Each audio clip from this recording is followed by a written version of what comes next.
வணக்கம் ஜெயஹிந்த். இன்னைக்கு நம்ம சேனல்ல வளைகுடா போரை பத்தி இன்னொரு மிக முக்கியமான அப்டேட் பார்க்க போறோம். இந்த போர் ஈரானை மையப்படுத்தி, ஈரான் தான் இங்க இருக்கக்கூடிய யுத்தகலம். ஒரு பக்கம் கடல்ல இருந்து அவங்களை தாக்கிட்டு இருக்கக்கூடிய அமெரிக்கா, இன்னொரு பக்கம் இஸ்ரேல். இதுக்கு நடுவுல அமெரிக்காவுடைய மிலிட்டரி பேசஸ் இருக்கக்கூடிய கத்தார், பஹ்ரைன், சவுதி, யுஏஇ இந்த நாடுகள் அமெரிக்கா இந்த நாடுகளை பயன்படுத்தி தாக்குதல் ஆரம்பிச்சாங்க. பட் இப்போ மெஜாரிட்டி ஆஃப் மிலிட்டரி பேஸை அவங்க விட்டுட்டாங்க. அவங்க தாக்குதல் நடத்துறதுல அதிகபட்சமா பார்த்தீங்கன்னா கடல் வழியாக தான் அவங்க தாக்குதல் நடத்திட்டு இருக்காங்க. இந்த போர் வெகு விரைவில் ஒரு 12-13 நாடுகளுக்கு பரவலை நம்ம பார்த்தோம். நேத்து ஒமான்ல இருக்கக்கூடிய ஒரு ரிஃபைனரியை பெரிய லெவல்ல ஈரான் தாக்கியிருக்கிறாங்க. ஒமானுடைய ஒரு மிகப்பெரிய ரிஃபைனரியை தாக்குனது ரொம்ப ரொம்ப தவறான விஷயம். ஏன்னா ஒமான் மட்டும்தான் சார்பில்லாம ஈரானுக்காக பேசி அதே மாதிரி இந்த சூழ்நிலையை எப்படியாவது சரி பண்ணணும் அப்படின்னு சொல்லி மத்தியஸ்தம் பண்ணிட்டு இருந்த நாடு. இன்ஃபேக்ட் மொஸ்தபா கமேனி அவர்கள் அந்த சுப்ரீம் லீடரா பதவியேற்ற அந்த அனௌன்ஸ்மெண்ட் வந்த போது முதல் ஆளா அவருக்கு வாழ்த்து தெரிவிச்சது இங்க இருக்கக்கூடிய ஒமானுடைய சுல்தான் தான். ட்ரம்ப் நேத்து ஒமானுடைய சுல்தானை கிண்டல் பண்ணி, இங்க இருக்கக்கூடிய ஒரு வீக் சுல்தான் நேத்து தான் போயிட்டு அவர் ரொம்ப கேவலமான வார்த்தையை பயன்படுத்தியிருந்தாரு. பட் அதை நம்ம நாகரிகம் கருதி சொல்ல முடியாது. ஒமானுடைய சுல்தான் ரொம்ப வீக்கானவர், போய் நேத்து தான் அங்க போய் இவர் போய் வாழ்த்து தெரிவிச்சாரு. இன்னைக்கு பாருங்க அவங்க இவங்க வச்சு செஞ்சுட்டு இருக்காங்கன்ற ரீதியில பதிவு போட்டாரு. இப்போ அமெரிக்காவுடைய ஒரு மிக முக்கியமான நாட்டோ பேஸ் இது துருக்கியில இருக்கு. இந்த தெற்கு துருக்கியில, ஈரான் துருக்கி பார்டர்ல ஒரு எல்லையில இருந்து ஒரு 200 கிலோமீட்டருக்கு உள்ள இருக்கக்கூடிய ஒரு மிலிட்டரி பேஸ். இது அமெரிக்காவுடைய மிலிட்டரி பேஸ் கிடையாது, நாட்டோட மிலிட்டரி பேஸ். ஏன்னா துருக்கி ஒரு நாட்டோ நாடு. இதை ஈரான் ஏவுகணை தாக்குதல் செஞ்சாங்க, நடத்திருக்கிறாங்க. அது தாக்குதலோட இம்பாக்டும் இருக்கு அப்படின்னு சொல்றாங்க. இதுல அன்கன்ஃபர்ம்டா பரவக்கூடிய நியூஸ் என்ன அப்படின்னு பாத்தீங்கன்னா, அமெரிக்காவுடைய அணு ஆயுதங்கள் அங்கதான் இருக்கு. நாளைக்கு வளைகுடா நாடுகளை தாக்கணும் ஏதாவது ஒரு சூழ்நிலை வருதுன்னா அப்போ அதை எல்லா நாடுகள்லையுமே அமெரிக்கா அணு ஆயுதத்தை வச்சிருக்கிறத நம்ம பார்க்கணும். இப்ப ஜப்பான்ல பார்க்கலாம், இந்த பக்கம் சைனாவுக்கு எதிராக. ஸோ அதே மாதிரி இந்த இடத்துல அணு ஆயுதத்தை வச்சுக்கிட்டு இருக்காங்க அமெரிக்கா. அதையே குறி வச்சு தாக்கியிருக்காங்க ஈரானுக்கு. உலகத்திலேயே அணு ஆயுதத்தை வச்சுக்கிட்டு இருந்த ஒரு நாட்டை, அந்த அணு ஆயுதத்தையே தாக்கின முதல் நாடு இந்தியா தான். ஆபரேஷன் சிந்தூர் மே 7-10 2025, குறிப்பா மே 10ஆம் தேதி அது இந்தியா தாக்குதல் நடந்துச்சு. அதன் பிறகு ஈரான் இந்த மாதிரியான தாக்குதல் நடத்திருக்காங்கன்னு சொல்றாங்க. இப்ப என்ன விஷயம் அப்படின்னா, சமூக வலைதளங்கள்ல பரவுது. அந்த லொகேஷன் கிட்டத்தட்ட 100% உறுதியாகுது. அங்க அமெரிக்காவுடைய அணு ஆயுதங்கள் இருக்கா இல்லையா அப்படின்றது யாருமே கன்ஃபார்ம் பண்ணல. நாட்டோவும் கன்ஃபார்ம் பண்ணல, அமெரிக்காவும் கன்ஃபார்ம் பண்ணல, தாக்குதல் நடத்தினா சொன்ன ஈரானும் கன்ஃபார்ம் பண்ணல. துருக்கியுமே பாத்தீங்கன்னா எங்களுக்கு எதுவுமே ஆவலை அப்படின்ற ரேஞ்சு கணக்கே வாசிக்கிறாங்க. ஏன்னா நாட்டோவுடைய ஆர்டிகல் 5 ஷரத் 5 படி நாட்டோவுடைய உறுப்பினர் நாடு தாக்கப்பட்டா அது எல்லா நாடுகளையும் தாக்கப்பட்டதுக்கு சமம். ஸோ எல்லா நாடுகளும் 38 நாடுகளும் ஒன்றா சேர்ந்து ஈரானை தாக்கியிருக்கணும். பட் சமவ் இந்த நியூஸ் தாக்குனது உண்மை, அங்க அணு ஆயுதங்கள் இருக்கா இல்லையா அது அன்கன்ஃபார்ம்டு. பட் சமவ் இந்த போர் இன்னும் ஐரோப்பாவை நோக்கி போகக்கூடாது அப்படின்றதுல எல்லா நாடுகளுமே உஷாரா இருக்கிறாங்க அப்படின்றத நம்ம பார்க்கிறோம். இப்போ இந்த இடத்துல நம்ம ஓப்பன் செய்திகளா அமெரிக்காவோட மிக நெருங்கிய கூட்டாளி நாடு, நட்பு நாடா இருக்கக்கூடிய கனடா இந்த போர்ல நாங்க பங்கேற்க மாட்டோம் அப்படின்னு சொல்லிட்டாங்க. ஐரோப்பால ஸ்பெயின் பங்கேற்க மாட்டோம் அப்படின்னு சொல்லிட்டாங்க. யூகே நாங்க வர்றோம், நாங்க பேசிஸா கொடுக்குறோம் அப்படின்னு பட்டும் படாம பேசிட்டு இருக்காங்க. பிரான்ஸ் சைப்ரஸை மட்டும் குறி வச்சு அவங்க அந்த இது பண்றாங்க. இட்டாலி, ஜெர்மனியும் பாத்தீங்கன்னா பெரிய அளவுல அங்க ஈடுபாடு காமிக்கல. ஏன்னா அந்த பக்கம் ஒரு யுத்தம் போயிட்டு இருக்கு, உக்ரைன் மற்றும் ரஷ்யா. இப்போ புத்தின் அவர்கள் சரியான தருணத்துல அவரு ஒரு ஜியோ பொலிட்டிக்கல் மூவ் பண்றாரு. அது என்ன அப்படின்னா, கேஸ் சப்ளை இப்போ உக்ரைன்ல இருந்து ரஷ்யால இருந்து இந்த ஐரோப்பிய நாடுகளுக்கு போயிட்டு இருக்கு. குறிப்பா ஜெர்மனி போன்ற நாடுகள் 98% ரஷ்யால இருந்து கிடைக்கக்கூடிய சீப் கேஸை நம்பிதான் இருக்காங்க. அந்த கேஸ் சப்ளை நான் நிறுத்த போறேன் அப்படின்னு இருக்காரு. இப்ப இந்த கச்சா எண்ணெய் வெளியேற்றத்துல ரஷ்யா கிட்ட இருந்த அந்த பொருளாதார தடை, அதாவது ரஷ்யா இருந்து எண்ணெய் வாங்கக்கூடாது அப்படின்னு அமெரிக்காவை தடை வச்சிருந்தாங்க. அந்த தடையை மீறி நம்ம வாங்கிட்டு தான் இருக்கிறோம் தொடர்ந்து. இப்போ உலக நாடுகள் யார் வேணாலும் ரஷ்யாட்ட வாங்கலாம் அப்படின்னு சொல்லி இப்போ ரிலீஸ் பண்ணியிருக்காங்க. ஒரு நாளைக்கு இந்த சலுகையின் மூலியமா புத்தின் அவர்களுக்கு கிடைக்கக்கூடிய அடிஷனல் இன்கம் அப்படின்றது கிட்டத்தட்ட $200 மில்லியன். ஸோ அந்த பக்கம் ரஷ்யாவுக்கு ஒரு மிகப்பெரிய பிரீத்தர் கிடைச்சிருச்சு. சர்வதேச சந்தையில ரஷ்யாவை அமெரிக்கா அலோ பண்ணுவாங்க அப்படின்றத நம்ம ஏற்கனவே கிளியர் கட்டா ப்ரெடிக்ட் பண்ணி சொல்லியிருந்தோம் ஒரே மாதம். இன்று மார்ச் 13ஆம் தேதி அது நடந்திருக்கு. இது அவங்க டெம்பரரி அப்படின்னு சொன்னா கூட இது நிச்சயமா பெர்மனண்டா தான் நடக்க போகுது.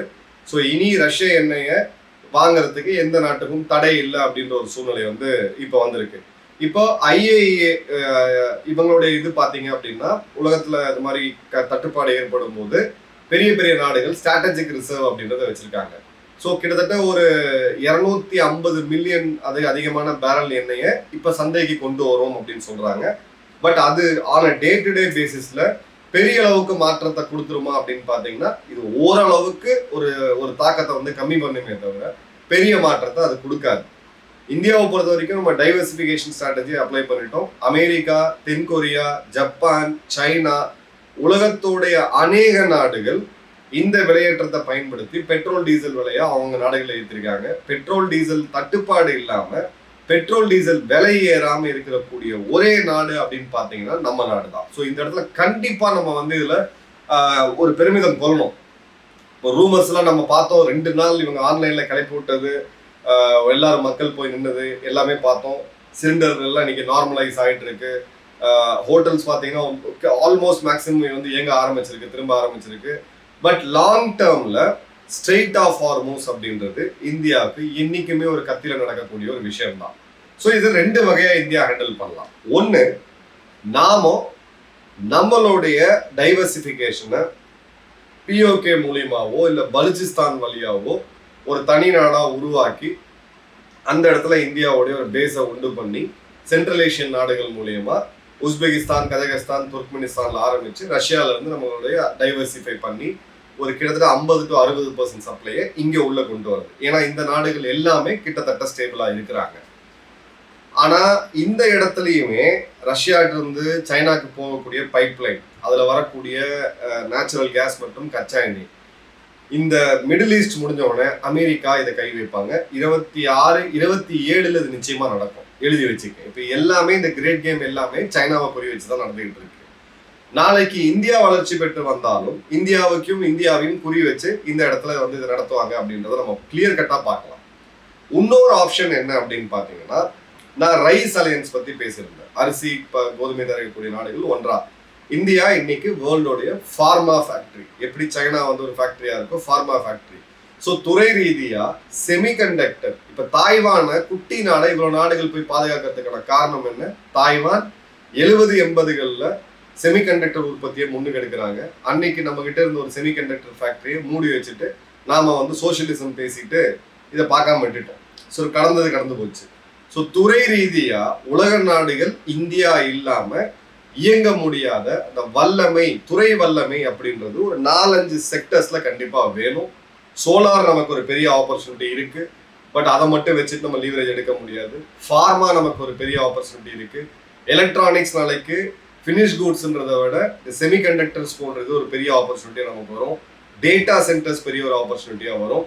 நம்மளுடைய மனித வளம் உலகம் முழுக்க நம்ம இந்தியர்கள் போய் வேலை செஞ்சுட்டு இருக்காங்க. இது எப்படி ஒருங்கிணைச்சு இந்த லீவரேஜை கொண்டு வருதுன்னு பார்க்கணும். இல்லைன்னா ஒரு முறையும் வளைகுடால போர் நடக்கும் பொழுது நாளைக்கு சூயஸ் கால்வாய் மூடப்பட்டா எவர்கிரீன் கப்பல் தரை தட்டிருச்சு, என்ன ஆச்சுன்னு நம்ம பார்த்தோம். இந்த மாதிரியான ஷாக்ஸ்ல இருந்து நம்ம தப்பிக்கணும்ன்றது ஒண்ணு, நமக்கு டைரக்டா ஆல்டர்னேட் ரூட் இருக்கணும், இல்லாட்டி நம்ம கிட்ட சில லீவரேஜ் இருக்கணும். இந்தியாவுக்கு ஆயில் கொடுக்கலன்னா உங்களுக்கு பதிலுக்கு அரிசி, கோதுமை இல்லாம நீங்க பட்னிக்கு போக வேண்டிய ஒரு சூழ்நிலை, இந்த மாதிரியான நிலைமை வந்தாதான் நம்ம இதுல இருந்து தப்பிக்க முடியும். அது என்ன நடக்குது அப்படின்றத பார்க்கலாம். இப்ப துருக்கிக்கு இந்த போர் போயிருக்கு. அதே சமயம் பாத்தீங்க அப்படின்னா காபூல் மேல பாகிஸ்தான் நேத்து ஒரு தாக்குதல் நடத்திருக்காங்க, விமானப்படை தாக்குதல் நடத்தி அவங்களுடைய எண்ணெய் கிணறுகளை குறி வச்சிருக்காங்க. பதிலுக்கு பாகிஸ்தான ஆப்கானிஸ்தானுடைய விமானப்படை, அதாவது அவங்க ட்ரோன் படை இஸ்லாமாபாத் மற்றும் பெஷாவர்ல மிக முக்கியமான மிலிட்டரி பேசஸை கை வச்சிருக்காங்க. இஸ்லாமாபாத்ல இப்ப தெருவில் இறங்கி நடக்க முடியாத அளவுக்கு ஒரு சூழ்நிலை ஏற்பட்டிருக்கு. ஏன்னா அந்த இடத்துல எப்ப வேணாலும் மனித வெடிகுண்ட தாக்குதல பாகிஸ்தான் தாலிபான்களுக்கு இந்த பக்கம் இருந்து சப்போர்ட் கொடுக்கக்கூடிய தெரிகி தாலிபான் பாகிஸ்தான் TTP அமைப்பினர் செய்வாங்க அப்படின்ற ஒரு செய்தி வருது. ஸோ பாகிஸ்தான் இன்னைக்கு இந்த சவுதி கிட்ட இவங்க இருந்த ரொமான்ஸ், இந்த போரை நாங்க என்ன வேணாலும் பண்ணுவோம் அப்படின்னு சொல்லிட்டு அவங்களோட வெளியுறவுத்துறை அமைச்சகத்தில் இருக்கக்கூடிய ஒரு அதிகாரி சொல்றது, நாங்க இந்த போர்ல குதிக்கிறதுக்கு தயார், சவுதிக்கு ஏதாவது ஒண்ணு நடந்துச்சு அப்படின்னா நாங்க ஈரானை தாக்குவோம். ஸோ சில லட்சம் டாலர், சில கோடி டாலருக்கு இவங்க யாருக்கு வேணா அடியாலாம் மாறுவாங்க அப்படின்றதுக்கான ஒரு பெஸ்ட் எக்ஸாம்பிள் இது. இப்பயுமே ஈரான்ல இருக்கக்கூடிய அவங்களுடைய நேஷனலிஸ்ட் ஊடகங்கள் சொல்றது என்னன்னா, பாகிஸ்தானா அவங்க ஒரு இஸ்லாமிய சகோதர நாடா நம்பவே இல்லை. இவங்க எப்ப வேணாலும் நம்ம முதுகுல குத்துவாங்க அப்படின்ட்டு அவங்க நினைக்கிறாங்க. அதே மாதிரி அமெரிக்காவுடைய 2 ட்ரோன்ஸ், இதை பத்தி நம்ம ஏற்கனவே சொல்லியிருக்கோம், பாகிஸ்தானோட ஒரு மிலிட்டரி பேஸை பயன்படுத்தி ஈரானை சுத்தி வந்துச்சு அப்படின்ட்டு. ஏன்னா அந்த சுத்தி வந்த தகவலுக்கு பிறகுதான் கரெக்டா 4வது நாள் அமெரிக்கா முதல் முறையா ஈரானுடைய கிழக்கு பகுதி, அதாவது பாகிஸ்தான் ஈரான் பார்டர்ல இருக்கக்கூடிய சிஸ்தான் பலுச்சிஸ்தான் பகுதியை தாக்குறாங்க. அமெரிக்கா வந்து குறிப்பா தாக்குறாங்க. ஸோ இப்போ வார்ஃபேர் அப்படின்றது மிகப்பெரிய லெவல்ல போயிட்டு இருக்கு. இப்போ அமெரிக்காவுடைய ராணுவம் மற்றும் பிலாந்திர் சாஃப்ட்வேர் இதோடைய ஒரு மிக முக்கியமான ஆள் இந்தியாவை சேர்ந்தவர்ன்றதை நான் சொல்லியிருக்கேன். 4 இளைஞர்களால் ஆரம்பிக்கப்பட்ட ஒரு டீப் டெக் கம்பெனி. பிலாந்திரை பத்தி நம்ம டீட்டெயிலா பேசுவோம். பிலாந்திரோடைய பப்ளிக் வீடியோ, ப்ராபகேட்டட் வீடியோ இன்னைக்கு நீங்க ட்விட்டர் தளத்துல பாத்தீங்க அப்படின்னா ஆயிரக்கணக்கான டார்கெட்ஸ். இப்போ ஒரு மிலிட்டரி வார் ரூம் போனீங்கன்னா 100 டிவி இருக்கும். அதுல வந்து பல சேட்டலைட் புகைப்படங்கள் இருக்கும், ஹியூமன் இன்டெலிஜென்ஸ் இருக்கும். டார்கெட்ஸை வந்து ஐடென்டிஃபை பண்ணி தளபதிகள் முடிவு பண்ணுவாங்க. அதன் பிறகு எந்த ஆயுதத்தை வச்சு தாக்கலாம் எப்படின்றது அடுத்த லெவல்ல முடிவு பண்ணுவாங்க. ஒன்று வந்து டார்கெட் ஐடென்டிஃபிகேஷன், இன்னொன்று வந்து எக்ஸிகியூஷன். இப்போ டார்கெட் ஐடென்டிஃபிகேஷன்ல ஆயிரக்கணக்கான டார்கெட்ஸை ஏஐ தொழில்நுட்பம் டீப் டெக்கை பயன்படுத்தி அவங்க எல்லாத்தையும் பக்காவா மேக் பண்ணி எந்தெந்த டார்கெட்ஸ்க்கு என்னென்ன ஆயுதங்கள் பயன்படுத்தணும், எப்போ தாக்குதல் நடத்தணும்ன்ற வரைக்கும் ஏஐ டிசிஷன் மேக்கிங்ல கொடுத்துருக்கு. கிட்டத்தட்ட 5000 டார்கெட்ஸை இந்த கடந்த 10 to 14 நாட்களுக்குள்ள, அதுவும் குறிப்பா முதல் 4 நாட்களுக்குள்ள ஒரு 2000 டார்கெட்ஸை வந்து இஸ்ரேல் மற்றும் அமெரிக்கா தாக்குனாங்க அப்படின்னா இது எல்லாரையுமே எங்களை வந்து புருவத்தை உயர்த்த வச்சுது. ஏன்னா ஹியூமன்லி ஒரு டார்கெட்டை டிசைட் பண்றது எவ்வளவு கஷ்டம் நமக்கு வந்து அதை வந்து செஞ்சு பார்த்தா தான் தெரியும். 12 டார்கெட்ஸை நம்ம வந்து ஐடென்டிஃபை பண்ணியிருந்தோம் ஆஃப் சிந்தூர்ல. அது பிறகு நம்ம தாக்கணும். இப்போ ஒரே நேரத்தில் 2000 டார்கெட்ஸை ஒரு 2 நாளைக்குள்ள தாக்குறது அப்படின்றது இன்னைக்கு ரொம்ப ஒரு பயங்கரமான ஒரு இடத்தை நோக்கி உலகத்தோட யுத்தகலம் அப்படின்றது போயிட்டு இருக்கு. ஸோ ஏஐ இல்லாம இனிமேல் பேட்டில் ஃபீல்டும் கிடையாது அப்படின்றதுக்கான ஒரு பெஸ்ட் எக்ஸாம்பிள் தான் அது. இன்னொரு அப்டேட்டோட மீண்டும் சந்திப்போம். நன்றி, வணக்கம், ஜெயஹிந்த்.